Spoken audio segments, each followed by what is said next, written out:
This is Dr. Moore-Ostby with MD Direct Docs. We're here to talk to you a little more about car seat safety again. So this that I'm showing you today is a convertible car seat, named because you can either turn it backwards in the car like an infant does, facing the back of the vehicle, or you can turn it forward facing when your child gets old enough, facing the front of the vehicle, just like you would sitting in the seat yourself. So things to know about convertible seats. Usually this is going to be what parents switch their kid to once they hit toddler type age, either around 10 to 12 months when they're outgrowing their infant bucket seat, or some of these brands come with inserts specifically for babies so that you can start with them. It really just depends on what you buy, and you have to do your own research. The convertible seats, one thing to know is that just like the infant car seat, they have a 5-point harness system. So you've got 1, 2, 3, 4, 5 points of entry where the seat belt goes in, and it therefore spreads the force of the crash, if you have one, out across your child's bony parts of their body to make them as safe as possible. It also conveniently holds your child exactly in the position they need to be if it's properly adjusted, so that they don't move around and get themselves out of the proper seating. So these are going to all have different height and weight limits. They will have usually a sticker on the side, which is going to tell you all of the details about your specific car seat. They're going to explain here how to use this car seat rear facing, which belt, it reminds you like which belt path to use. Then they're going to have for forward facing, again, telling you the options on how to use it. You have to pay attention to things like the tether strap, which is going to keep the car seat from flipping forward if you're in an accident. And they'll also talk about weight limits on how you can use the special latch system we talked about in a prior video, those fancy little metal hooks that go directly into your car's little metal bars instead of having to use the belt. These are only good up until a certain weight limit, so you have to just look at your manual, and your sticker will give you a reminder of that. They're also going to include exactly how much weight and height this seat can do rear facing versus forward. This seat, for example, goes to 40 pounds rear facing and 40 inches at the most rear facing. And forward facing can go up to 65 pounds and 54 inches, so like 4.5 feet tall. And you basically have to stop, either switch to forward facing or then stop using this seat when your child hits either the weight or the height, not both. Whatever comes first is when they have to move up. A lot of times booster seats can be used starting as low as 40 pounds, which is sort of the weight of an average 4-year-old. But in the law, and in the car seat manufacturers, even their standards of when you can switch aren't going to be nearly as stringent as when my recommendations as a pediatrician or what a car seat technician would recommend is the safest option. So you can switch to forward facing, facing the way a grown-up does in these seats by law, perhaps by 1 in some states. Pediatricians are going to tell you a minimum of 2 years old, and anybody who does car seat safety for a living is going to really encourage you to go higher than that. I have a pretty tall kid, and 2 of them, and both of them stayed rear facing in a seat just like this until they were at least 4.5. Then we turned them forwards in the same one. This is actually a seat that my now 6-year-old just outgrew this year. So you can keep your kiddo in a lot of these pretty long term, especially if you look for ones that have a higher height and weight limit. Sometimes it's worth an extra $50 to really be able to use it an extra year or 2. We'll remind you when doing the belt buckles. So you're going to notice that there's a lot of holes in the back here. These are where you can adjust where the seat strap goes in, okay? If you're facing backwards like a baby, then your seat strap has to enter the car seat at or below the level of your shoulders. If you turn around and face forward, it's the opposite. Then the belt buckle needs to enter the car seat at or above the level of your shoulders. So it turns and it changes when you go from backwards to forwards facing. You also can adjust it down at the bottom here. Ignore all the crumbs left from my children. There's going to be a couple of options here for you to be able to go in when your child's younger and then move out as they get a little bit bigger. The main thing really, I would say, I get a lot of questions of these because as our kids get older, they want to be big kids, right? And they want to get to do all the big kid things, sit with a regular seatbelt like the grown-ups. I will say I have a 5 and an almost 7-year-old now, and I think they've mentioned once asking me when they can sit like a big kid without a car seat. And really, it's not a thing for them. They see each other both using the same car seats. They're used to not getting to turn around until a certain age.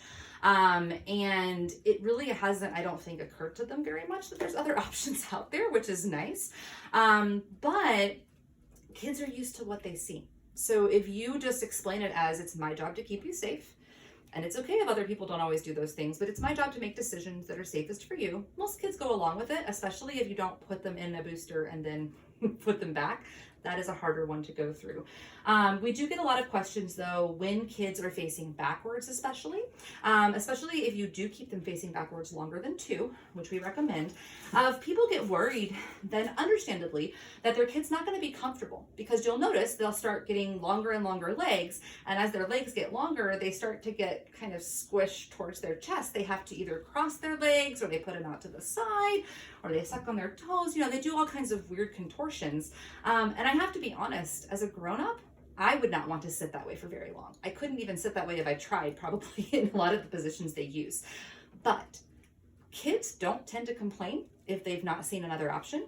If you've ever watched kids sitting in a classroom on the floor or watching TV on the floor, they sit in really crazy positions, and they think it's fine. It doesn't bother them at all. So really, I just encourage parents to know that it's not going to bother your kid like it does you.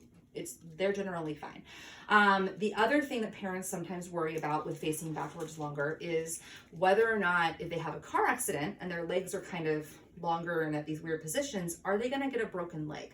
There's actually never been any evidence that you have a higher risk of a broken leg in a car accident facing backwards with longer legs. So I really don't personally worry about that. I do know there's evidence of getting more likely a broken neck if you face forward before your bones in your neck are really ready.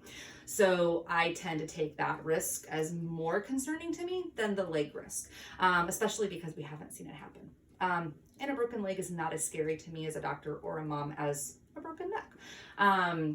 So that is kind of the big things that I wanted to tell you guys about convertible car seats. And let us know if you have any other questions. I do have one other question. Yes, Dr. Holiday. All right, let's say that I want to get a car seat for my kid and my friend has a car seat that they're getting rid of. That is an excellent question. Can you use it? And it actually brings up a point I did want to make, because this is a used car seat. My child just outgrew it. And it would be really tempting to give this to somebody else, because I know it's safe. I mean, I know nothing happened to it. I promise nothing happened to it. It's still not expired.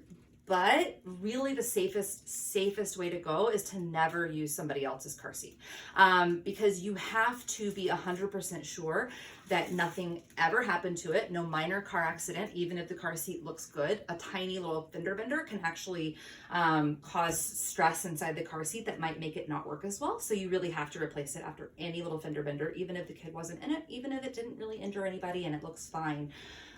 You also have to be very careful how you clean them. That's going to be in your manual as well. But if you were to, say, have your kid, I don't know, spit up all over the car seat straps, not that that's ever happened to me, more than a few times, and then you took your car seat straps, you took them out of the car seat, and you soaked them in a thing of water for an hour, like my husband never did. Never would have done that, very helpfully. That can actually change the tensile strength of the seat belt, and so even though it looks fine, it can actually cause it not to function properly. You just have no way of knowing what somebody else did with it, and they also have an expiration date, but in general, I would not recommend it. When you get rid of a car seat, it's actually recommended that you go ahead and slice the belt straps so that you don't have an option for anybody else to ever use it again, to be safe, which we will be doing once we're done with our videos and education with ours. And then you said that at a minimum, we should keep our kids rear facing until age 2. But then what do you use to decide for when you're going to turn them around? So that's an excellent question. We'll do a little bit more. We can also do a separate video with a little more information on this. But honestly, for me, when I turned my kids around, I wanted them as close to the height and weight limit, or whichever came first, of the seat as possible.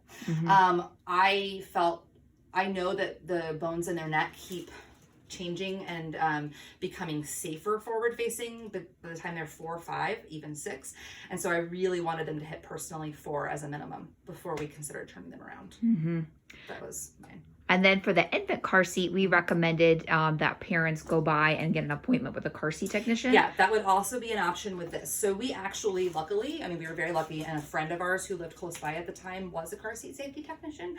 And so every time we would get a new stage car seat, or we moved it from forwards to backwards, we would actually get an appointment with her every single time to make sure that even as a pediatrician, even though I can read all the things, even though it might only be a slight difference, if it was a new car seat or a new position for that car seat, we had her come out and like work on it with every single car that we had to make sure that we knew what we were doing. So I would always recommend a free appointment like that. Okay, great. Absolutely. Yeah. Well, we'll come back with more car seat info next Yep. time. All right. Thank you.